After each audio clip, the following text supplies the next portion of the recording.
नमस्कार किसान भाइयों, स्वागत है आपका आपके अपने कार्यक्रम कृषि दर्शन में। नए अंक के साथ नए साल में हम फिर हाजिर हैं आपके सामने नई ऊर्जा, नई उमंग और उत्साह को लेकर। किसान भाइयों, ये नया साल आपके लिए मंगलकारी हो, शुभकारी हो, यही पूरा दूरदर्शन परिवार आपके लिए कामना करता है और पूरा दूरदर्शन केंद्र भोपाल आपको नए साल की हार्दिक शुभकामनाएं देता है। आज हमारे बीच उपस्थित हैं डॉक्टर विजय अग्रवाल, उप संचालक प्रबंधक हैं हमारे साथ में, और ये हमारे साथ आपके बताएंगे कि खाद्य प्रसंस्करण क्या है। बहुत बहुत स्वागत है सर आपका हमारे कार्यक्रम में। नव वर्ष की आपको बहुत बहुत शुभकामनाएं। किसान भाइयों, आपको भी बहुत बहुत शुभकामनाएं नव वर्ष की। किसान भाइयों, हमारी जो खेती किसानी का काम है वो उद्योगों पर भी आधारित होता है। कह सकते हैं कि वो एक दूसरे के पूरक हैं। हमें अच्छी आमदनी मिले, हमारे उत्पाद का अच्छा हमें मूल्य मिले, इसके लिए हम उद्योगों पर भी जाते हैं, काम करते हैं। खाद्य प्रसंस्करण इसी की एक इकाई भी है जिसे हम अपने जीवन में, अपनी खेती में अपना सकते हैं। बस इसी चर्चा को हम आगे बढ़ाते हैं डॉक्टर अग्रवाल जी के साथ में। सर, खाद्य प्रसंस्करण क्या है? नया साल है, हमारे किसान भाई चाहेंगे कि कुछ नया करें, इसके बारे में जानकारी दीजिए कुछ। बिल्कुल, आपने अच्छा पूछा। देखिए, क्या होता है हमारा, जैसा कि हम सभी जानते हैं कि मध्य प्रदेश कृषि में एक अग्रणी राज्य है। जी। हम लोग बहुत उत्पादन करते हैं, काफ़ी अच्छा उत्पादन है। तो खाद्य प्रसंस्करण जो होता है, जो कृषि उत्पाद होते हैं, चाहे वो खाद्यान्न फसलों का उत्पादन हो, दलहनी फसलों का उत्पादन हो, उद्यानिकी फसलें जिसमें फल, मसाले, सब्जियों का उत्पादन आता है, साथ में दुग्ध उत्पादन, पशुपालन से संबंधित जो उत्पाद होते हैं, वो सारे जो उत्पाद होते हैं उनका जब प्रसंस्करण करके उनका मूल्य संवर्धन किया जाता है, उसमें गुणवत्ता को बढ़ाया जाता है, तो उससे जो खाद्य पदार्थ तैयार होते हैं उसको हम खाद्य प्रसंस्करण की श्रेणी में रखते हैं। तो इसमें कई तरह के, जैसे खाद्य प्रसंस्करण की जैसे बात हो रही है, तो कई तरह की खाद्य प्रसंस्करण की शुरुआत हम कर सकते हैं। जैसे देखा, प्राइमरी प्रोसेसिंग या प्राथमिक प्रसंस्करण, ऐसा जैसे हमने गेहूं है, हमारा दालें हैं, चना है या सब्जी है, फल है, तो इसमें प्राथमिक प्रसंस्करण क्या होता है कि जिसमें हमने ग्रेडिंग करी, सॉर्टिंग करी, सफाई की और उसके बाद पैकिंग करके हमने आगे बाजार में भेज दिया, तो ये भी प्रसंस्करण कहलाता है। जैसे द्वितीयक प्रसंस्करण होता है जिसमें हम देखते हैं कि हमने धान लिया, उससे चावल बना दिया, हमने दालें बनाई, ये सब द्वितीयक प्रसंस्करण में आता है। इसके बाद आजकल जो आप पैकिंग वाले बहुत सारी चीज़ें देखते हैं कि हर चीज़ का, टोमेटो का भी पेस्ट आ रहा है, फिर आलू का भी चिप्स आ रहे हैं बाजार में, तो ये क्या होता है, तृतीयक प्रसंस्करण है। तो प्रसंस्करण मतलब जो भी हमारा कृषि उत्पाद है उसका मूल्य संवर्धन करना ही प्रसंस्करण कहलाता है। जी बिल्कुल। डॉक्टर साहब, आजकल इस समय देखा जाता है कि रेडी टू यूज लोगों को चाहिए होता है। जी जी बिल्कुल। तो अगर हम खाद्य प्रसंस्करण की बात करें तो इसमें क्या संभावनाएं हैं मध्य प्रदेश में खास तौर पे? देखिए, मध्य प्रदेश में जैसे हम बात करें तो मैंने पहले भी बताया था कि मध्य प्रदेश एक कृषि प्रधान राज्य है, और मध्य प्रदेश में दलहन और तिलहन के उत्पादन में पूरे देश में अग्रणी प्रदेश माना जाता है। यहाँ पर कई बहुत अच्छा उत्पादन होता है। इसके साथ साथ जो हमारा, अगर खाद्यान्न फसलों की बात हम करते हैं जिसमें गेहूँ आ जाता है, फिर धान की फसलें आ जाती हैं, तो खाद्यान्न, ज्वार हुआ, ये सब चीज़ें इसमें आ जाती हैं। खाद्यान्न में हमारा प्रदेश दूसरे स्थान पे। इसी तरह से उद्यानिकी फसलों के उत्पादन में हमारा जो प्रदेश है पूरे भारत में तीसरे स्थान पर है। तो चूंकि जब हम प्रसंस्करण की बात कर रहे हैं तो हमें ये मालूम होना चाहिए कि प्रसंस्करण के लिए हमारे पास कच्चे माल की उपलब्धता है या नहीं है। अगर कच्चा माल हमारे पास उपलब्ध नहीं होगा और वो भी सरप्लस में, अधिशेष मात्रा में नहीं उपलब्ध होगा, तो हम खाद्य प्रसंस्करण के लिए हमें जो तैयारी करनी पड़ेगी, हमें जब कच्चा माल अगर महंगा मिलेगा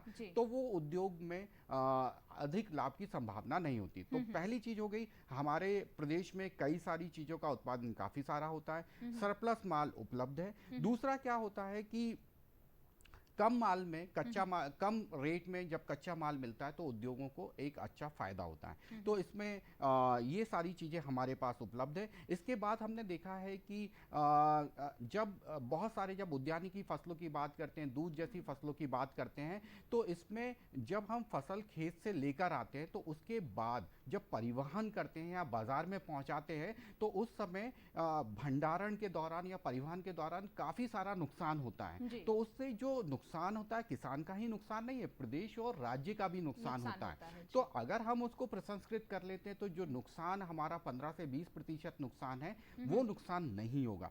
दूसरी संभावना ये है कि प्रदेश में वर्तमान में 1 से 2% केवल उद्यानिकी फसलों का प्रसंस्करण हो रहा है। तो प्रसंस्करण की अभी इकाइयां कम है, कच्चा माल अधिक मात्रा में उपलब्ध है, तो इसमें संभावना ही संभावना है मध्य प्रदेश की अगर बात करते हैं तो। आपने कच्चे माल की उपलब्धता की बात की है, जलवायु के कारण भी चेंज होते हैं और हमारी जगह के कारण भी बहुत सारी चीजों की उपलब्धता नहीं हो पाती है या है। तो किस तरह से हमारे किसान भाई जो खाद्य प्रसंस्करण की इकाई लगाना चाहते हैं किन बातों का ध्यान रखें? देखिए, इसमें सबसे पहला हमको ध्यान रखने की आवश्यकता होगी कि जहां पर भी आप इकाई लगा रहे हैं वहां पर बुनियादी सुविधाएं उपलब्ध होनी चाहिए। बुनियादी सुविधाएं मतलब वहां पर सड़क का इंतजाम होना चाहिए, यानी आवागमन का साधन हो, यानी पूरे वर्ष भर आवागमन होता रहे। दूसरी चीज होनी चाहिए कि क्योंकि कोई भी उद्योग लगाते हैं वहां पर अच्छी क्वालिटी का पानी बहुत आवश्यक होता है, क्योंकि इंडस्ट्री के लिए पानी की पर्याप्त व्यवस्था होनी चाहिए।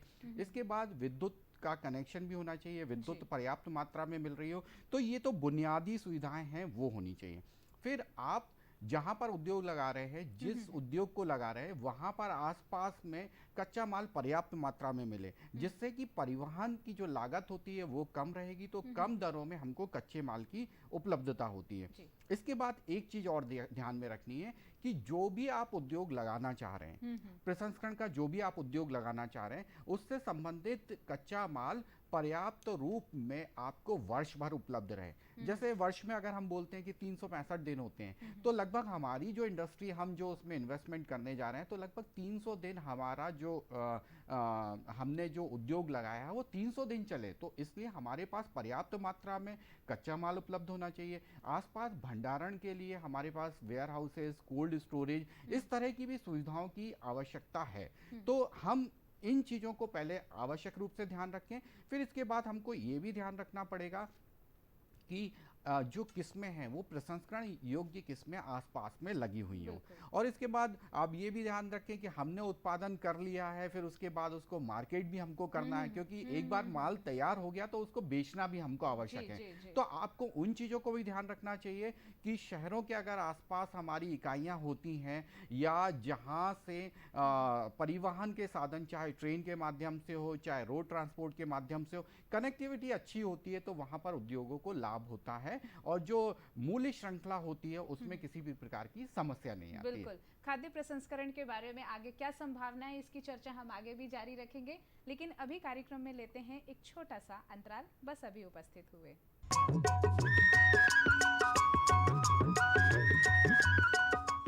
अरे सुन तो। मुझे क्या सुनाना चाहते हो? जो सुनाओ मेरी सौतन को। किसको? अरे वही तुम्हारा मोबाइल फोन जिससे सुबह शाम दिन रात चिपके रहते थे और कहते थे किसान कॉल सेंटर से बातें हो रही हैं। अच्छा ये बात है। हाँ क्यों, क्या हुआ? अब बात नहीं होती क्या? अब तो झट से बात हो जाती है। संबंधी समस्याओं का अपनी भाषा में तुरंत हल पाने के लिए पूरे भारत में किसी भी फोन से हेल्पलाइन नंबर पर संपर्क करें। किसानों का दोस्त किसान कॉल सेंटर।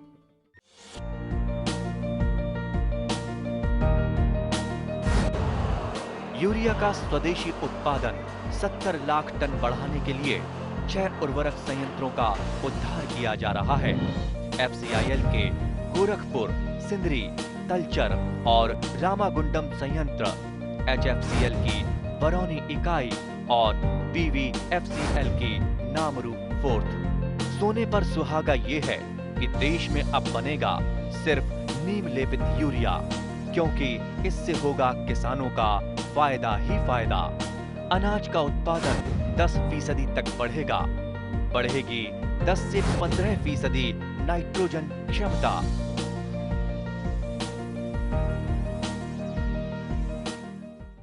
अंतराल के बाद फिर से स्वागत है कृषि दर्शन के अंक में। और आज हमारा जो विषय है वो ये है कि मध्य प्रदेश में खाद्य प्रसंस्करण की संभावनाएं क्या हैं।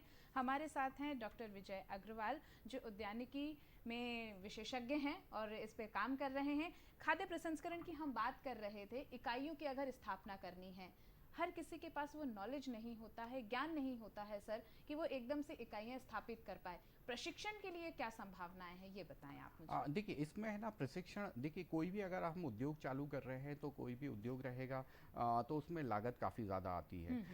तो बिना प्रशिक्षण के तो मैं किसान भाई, विशेषकर हम लोग ये जी, किसानों बिल्कुल। के लिए प्रशिक्षण रख रहे हैं या जी। ग्रामीण हमारे नवयुवक हैं उनके लिए हम बात कर रहे हैं, तो इसमें प्रशिक्षण की व्यवस्था होती है। प्रशिक्षण की व्यवस्था जो भी आप खाद्य प्रसंस्करण लगाएंगे इसके लिए जो हमारे कृषि विश्वविद्यालय है यहाँ पर विशेष रूप से आप प्रशिक्षण ले सकते हैं। इसके अलावा जो कृषि विज्ञान केंद्र राज्य में हर जिले में कृषि विज्ञान केंद्र की व्यवस्था है, तो यहाँ पर भी वैज्ञानिक होते हैं जो आपको प्रशिक्षण, इस क्षेत्र में आप क्या करना चाहते हैं, कौन सी आपके पास फसलें हैं, उससे क्या क्या उत्पाद बन सकते हैं, उसके विषय में प्रशिक्षण देते हैं। इसके अलावा जो उद्यानिकी विभाग होता है, मध्य प्रदेश शासन का उद्यानिकी एवं कृषि विभाग है, उनके माध्यम से भी प्रशिक्षण की व्यवस्था होती है। तो मेरा तो यही मानना है कि पहले आप प्रशिक्षण लें, उस चीज को समझें, फिर उसके बाद आगामी कार्रवाई करें, अपना उद्योग स्थापित करें। जी, बाजार की उपलब्धता बहुत ज़्यादा ज़रूरी है। बाजार के लिए हमारे किसान भाई किस तरह का सर्वे करें, किस तरह समझें उस चीज़ को कि उनका जो उत्पाद है वो एक अच्छे तरीके से मार्केट में सेल हो सके और उन्हें अच्छी आमदनी मिल सके। देखिए बाज़ार से पहले ये जैसे आपने बाज़ार की बात की, तो बाज़ार में हमेशा किसी जैसे मध्य प्रदेश में शरबती गेहूं बहुत ज़्यादा होता है या मध्य प्रदेश में कठिया गेहूं का बहुत ज़्यादा होता है, जी। तो हमको देखना पड़ेगा कि हर किसी की एक अलग डिमांड होती है। तो आप देखें कि जहाँ पर अगर कठिया, जहाँ पर आपका खेत है या जहाँ पर आप इकाई लगाना चाहते हैं, तो वहाँ पर कठिया गेहूं बहुत ज़्यादा होता है, तो उसका दलिया या पास्ता आजकल बहुत ज़्यादा बनता है। बिल्कुल। तो आपको ऐसा बाजार तलाश करना पड़ेगा, चाहे वो प्रदेश में हो, चाहे राष्ट्रीय स्तर पे हो, चाहे अंतर्राष्ट्रीय स्तर पर हो, कि उसकी आपको हमेशा वर्ष भर डिमांड रहे। तो इकाई आप जहाँ उत्पादन हो रहा है, जो उत्पादन का क्लस्टर है, इकाई वहाँ पर लगाएं और उसके लिए जो बाजार है उसकी संभावनाएं आपको तलाश करनी पड़ेगी। जी, जी। आजकल इन सब चीज़ों के लिए विभाग भी इसमें सहयोग करता है कि कहाँ पर आपका माल बिक सकता है, कहाँ पर इसको लेने के लिए वेंडर्स उपलब्ध हैं। और दूसरी चीज़ होती है कि जब बाजार में हमेशा अच्छी गुणवत्ता युक्त चीज़ ही बिकती है। तो जैसे अगर हम आलू की बात करते हैं, अगर जैसे आलू में बहुत सारे, मोटे रूप से अगर समझे तो आलू के चिप्स जो होते हैं उसकी बाज़ार में बहुत ज़्यादा डिमांड होती है। इसी तरह से आलू के फ्रेंच फ्राइज़, आज के समय में आज के नए बच्चे फ्रेंच फ्राइज़, जितने भी मॉल्स में जाते हैं वहाँ पर आजकल फ्रेंच फ्राइज़ मिलते हैं, तो उसकी डिमांड बहुत है। इसके अलावा जो होटल इंडस्ट्रीज़ होती हैं उनको आलू के जो पाउडर होता है या डिहाइड्रेटेड क्यूब्स होते हैं या इसका स्टार्च होता है, उसकी डिमांड काफ़ी ज़्यादा होती है। तो आपके पास जो फसल है, जो उद्योग लगाना चाह रहे हैं, उससे संबंधित मार्केट भी है, तो आपको मार्केट में निरंतर संपर्क में रहना पड़ेगा। और एक चीज और भी है, जी। आप उद्योग लगा रहे हैं लेकिन जो उत्पादन हो रहा है उसके लिए विशेष किस्में होती हैं जो उत्पादन से जिनको बाजार में जिनकी डिमांड होती है। बिल्कुल, तो इसको थोड़ा सा डिफाइन करिए कि किस्मों को, जो आप कह रहे हैं कि किस्मों को ध्यान रखना है, इसके बारे में बताएं। देखिए, अब जैसे गेहूं तो आपने पूरे प्रदेश में होता है, जी। लेकिन जो मालवा का कठिया गेहूं होता है वो पास्ता और दलिया के लिए उपयुक्त होता जी। है। अगर हम दूसरी किस्म को दलिया में बनाते हैं जी। तो आप लोकल डिमांड में तो आप दे सकते हैं, लेकिन जो अंतर्राष्ट्रीय और राष्ट्रीय स्तर की बाजार की हम बात करते हैं तो उसमें वो नहीं जाएगा। बिल्कुल। इसी तरह से गेहूं की अगर दूसरी किस्म जो शरबती सेगमेंट होता है, जिसकी चपाती ब्रेड या बोलते हैं या ब्रेड वीट बोलते हैं, वो आटे के लिए सर्वोत्तम, यानी कहना चाहिए पूरे भारत की सबसे अच्छी किस्म है। तो वही जब आप गेहूं के रूप उसका जब आटा बनाएंगे तो मार्केट में उसका जाएगा। बिल्कुल। इसी तरह से मध्य प्रदेश में आलू बहुत ज्यादा उत्पादन हो रहा है, लेकिन सारा आलू प्रसंस्करण में वो जो किस्में बाजार में हमारे खेतों में लगी हैं, जरूरी नहीं है कि वो प्रसंस्कृत हो जाएं, क्योंकि जो आलू को प्रसंस्करण करना है उसमें हमको देखना पड़ता है कि आलू का जो ड्राई मैटर है, यानी उसमें जो हमको उत्पाद तैयार करने के लिए जो सूखा पदार्थ है वो ज्यादा होना चाहिए, 21% से ज्यादा होना चाहिए।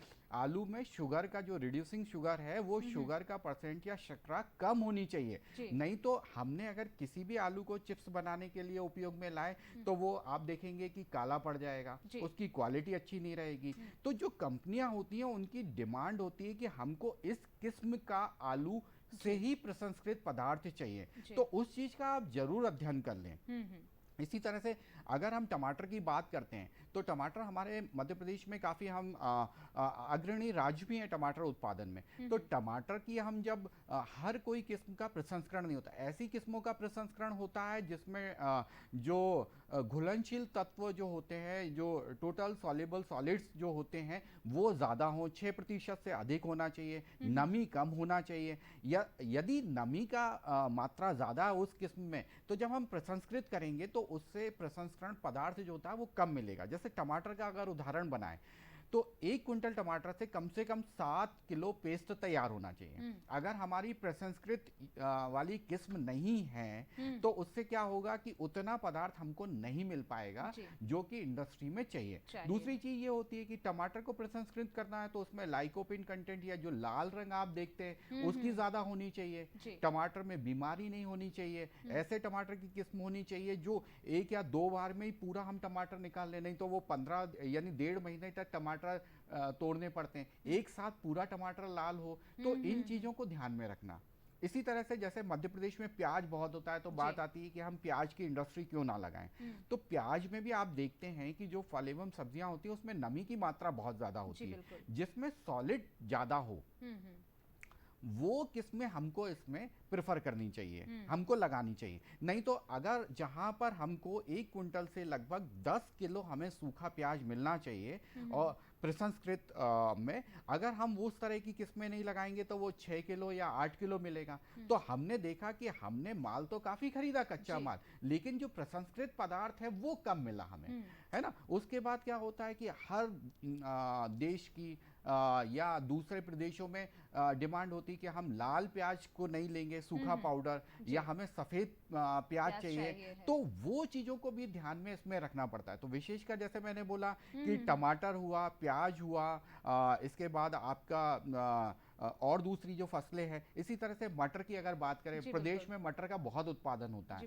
तो प्रसंस्करण में मटर का क्या होता है, फ्रोजन मटर। आज के समय में देखते हैं मटर का सीजन तो 2 महीने का होता है, लेकिन साल भर मिलता है, पैकेट में आता है। तो फ्रोजन के लिए कुछ अलग किस्में होती हैं जो वजन में ज्यादा होती हैं, जिनमें थोड़ा मिठास होती है। उस तरह की हमको किस्मों को ध्यान में रखें। यानी हर किस्म का अगर आप चाहेंगे कि प्रसंस्करण हो जाए वो नहीं हो सकता है, तो उन चीजों को ध्यान में रखना। जैसे अभी संतरा उत्पादन में मध्य प्रदेश बहुत अग्रणी राज्य है, यानी महाराष्ट्र से ज्यादा संतरे का उत्पादन हम करते हैं। संतरे का क्या होता है कि जूस निकल के इसका प्रसंस्करण हो जाता है, इसका कॉन्सेंट्रेट बनता है। इसी तरह से मौसमी का होता है।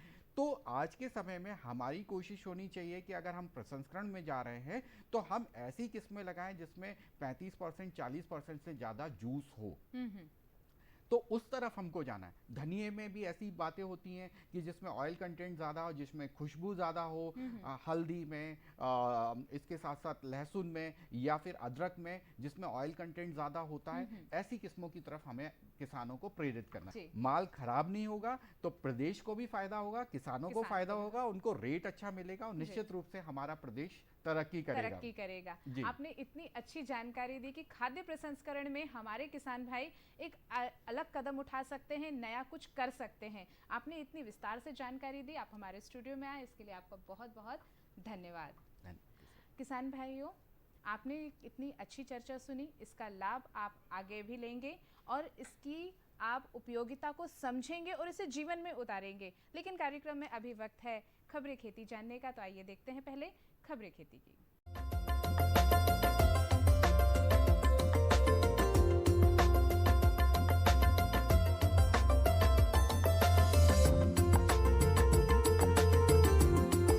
नमस्कार किसान भाइयों, खबरें खेती में आपका स्वागत है। आइए नजर डालते हैं कृषि की कुछ खास खबरों पर। गेहूं की बुवाई 294 लाख हेक्टेयर में हुई। कृषि अधिनियम से आय होगी दोगुनी। सिंचाई रकबा 65 लाख हेक्टेयर तक पहुंचाएं। चने में उकटा रोग का बचाव, पशुओं में खर्राटा रोग। और अब खबरें विस्तार से। गेहूं की बुवाई 294 लाख हेक्टेयर में हुई।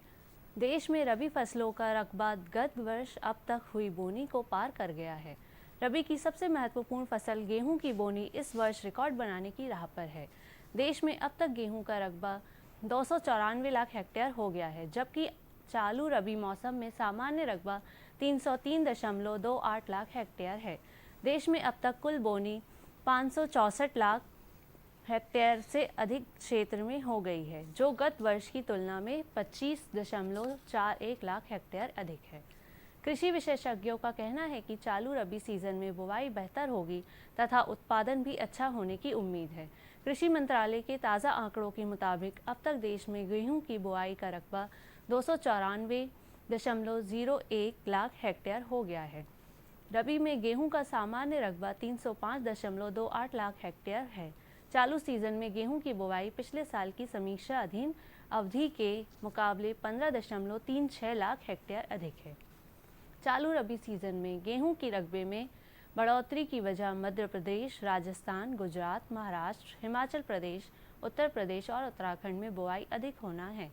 केंद्र सरकार ने वर्ष 2020-21 के लिए गेहूं का समर्थन मूल्य भी 1975 रुपये प्रति क्विंटल तय किया है। पर्याप्त नमी तथा समर्थन मूल्य में वृद्धि के कारण गेहूं का रकबा तेजी से बढ़ रहा है, उत्पादन भी बढ़ने की संभावना है। कृषि मंत्रालय के आंकड़ों के मुताबिक चालू रबी सीजन में अभी तक धान का रकबा 11.39 लाख हेक्टेयर पहुंच चुका है। दलहन फसलों की भी बुआई 140.89 लाख हेक्टेयर में हो गई है। मोटे अनाजों का रकबा अब तक 41.28 लाख हेक्टेयर पहुंच चुका है। तिलहनों की बुआई अब तक 75.99 लाख हेक्टेयर में हुई है।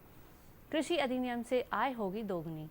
केंद्रीय कृषि मंत्री श्री नरेंद्र सिंह तोमर ने 15 राज्यों और लगभग 500 किसान उत्पादक संगठनों का प्रतिनिधित्व कर रहे federation of India FPO and aggregators के कृषक उत्पादन संगठनों के सदस्यों के साथ गत दिनों नई दिल्ली में मुलाकात की। उन्होंने भारत सरकार द्वारा हाल में किए गए कृषि सुधारों के प्रति अपना समर्थन प्रकट किया।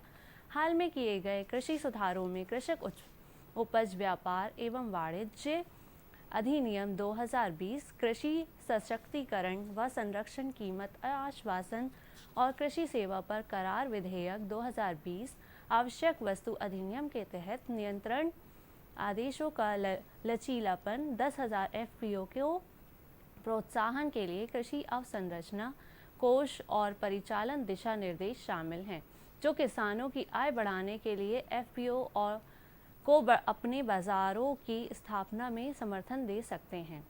नाफेड को कृषि और किसान कल्याण मंत्रालय के 10,000 FPO कार्यक्रम के गठन तथा संवर्धन के लिए राष्ट्रीय कार्यान्वयन एजेंसियों में नामित किया गया है। नाफेड ने FIFA का अपनी उपज के लिए FPO की बाजार संपर्क सहायता प्रदान करने और नाफेड ई किसान मंडी के ब्रांड के तहत FPO के साथ साझेदारी में बाजार बनाने के वास्ते अधिग्रहण किया है, जो नाफेड द्वारा बनाए गए राष्ट्रीय डिजिटल विपणन मंच से जुड़ा होगा। सिंचाई रकबा 65 लाख हेक्टेयर तक पहुंचाएंगे। मध्य प्रदेश के मुख्यमंत्री श्री शिवराज सिंह चौहान ने कहा कि मध्य प्रदेश के सिंचाई रकबे में निरंतर वृद्धि की जाएगी। यह राज्य सरकार की सर्वोच्च प्राथमिकता है। भगवान के बाद मेरे लिए किसान है। वो धरती पर अन्न उगाता है, खून पसीना एक करता है। हमारी व्यवस्था का केंद्र बिंदु है किसान। प्रदेश के सिंचाई रकबे को 65 लाख हेक्टेयर तक पहुंचाया जाएगा। मुख्यमंत्री भोपाल में सिंचाई योजनाओं के वर्चुअल लोकार्पण और भूमि पूजन कार्यक्रम को संबोधित कर रहे थे। मुख्यमंत्री ने कहा कि प्रदेश में सिंचाई रकबा सिर्फ 7-8 लाख हेक्टेयर हुआ करता था, जिसे बढ़ाकर हम 40 लाख हेक्टेयर के आगे ले गए। अब 65 लाख हेक्टेयर का लक्ष्य है। 1-1 इंच कृषि भूमि सिंचित होगी। मुख्यमंत्री ने कहा कि आने वाले एक वर्ष में 30,000 करोड़ रुपए की योजनाएं मंजूर की जाएंगी। नर्मदा जल का पूरा उपयोग किया जाएगा। 3 वर्ष में नर्मदा योजनाओं के क्रियान्वयन को भी पूर्ण किया जाएगा। चने में उकटा रोग का बचाव। चने का उकटा रोग सामान्य रूप से आता है। उकटा रोग की फफूंदी मिट्टी में रहती है तथा साल दर साल पनपती रहती है। इस रोग के नियंत्रण के बजाय बचाव के उपाय अधिक कारगर हैं। इसके लिए ग्रीष्मकालीन गहरी जुताई करके मिट्टी में छुपी फफूंदी को नष्ट करना चाहिए। बुआई पूर्व बीज का उपचार ट्राइकोडर्मा 5 ग्राम प्रति हेक्टेयर किलो बीज के हिसाब से अथवा 2 ग्राम थायरम प्रति किलो बीज के हिसाब से करना चाहिए। इसी प्रकार हर वर्ष एक ही ज़मीन में चने की खेती नहीं करें। चने की रोग रोधी जातियां जैसे JG 315, JG74, JG11, JG130, JG16 Bharti, JG63, JG322, विजय श्वेता, काग 2, BG 1053 इत्यादि भी लगाएं। पशु में खर्राटा रोग, कभी कभी किसी पशु को विशिष्ट बीमारी होने से वह भी खर्राटे लेते हैं। यह बीमारी सभी प्रकार के पशुओं में हो सकती है। इस रोग का ग्रामीण इलाकों में नकाड़ी या घुरघुरी या स्थानीय बोली में अन्य नाम से भी जाना जाता है। इस रोग का फैलाव विभिन्न प्रकार के वायरस के कारण होता है। इनमें लिमनिया जाति की लार्वा की बढ़वार होकर पानी में प्रवेश करते हैं। ऐसा दूषित पानी तंदुरुस्त पशु ने पी लिया तो उसे इस रोग की बाधा हो जाती है। यह जंतु पशु के नाक के नज़दीक की चमड़ी में प्रवेश करते हैं और वहां तेज़ी से पनपते हैं। इस रोग का प्रमुख लक्षण खर्राटे जैसी आवाज़ आना है। पशु की नाक से चिपचिपा पदार्थ बहता है तथा नाक में फूल गोभी जैसी पेशियां की बढ़वार दिखाई देती है। कभी कभी नाक से बहने वाले पानी में खून भी आता है। पशु बार बार छींकता रहता है। ऐसे में अनुभवी पशुओं के डॉक्टर द्वारा पशु की तुरंत जांच करवाएं। इसी के साथ हमें दीजिए इजाज़त। नमस्कार। किसान भाइयों, आज का कृषि दर्शन का अंक हमने सजाया था मध्य प्रदेश में खाद्य प्रसंस्करण की संभावनाओं के विषय पर। आपने जो जानकारी सुनी, आपको कैसी लगी? आपके सुझाव और सलाह, इसका हमें रहेगा इंतज़ार। ये कार्यक्रम कैसा लगा, आप हमें पत्र लिखकर ज़रूर बताइएगा। हमारा पता नोट कर लीजिए। कार्यक्रम कृषि दर्शन, द्वारा केंद्र निदेशक, दूरदर्शन केंद्र, श्यामला हिल्स, 462013 इसका पिन है। आप हमें खत ज़रूर लिखिएगा। फिर मिलेंगे नए अंक के साथ। नव वर्ष की आपको फिर से एक बार शुभकामनाएं। इसी के साथ हमें दीजिए अनुमति, स्वीकार कीजिए हमारा नमस्कार।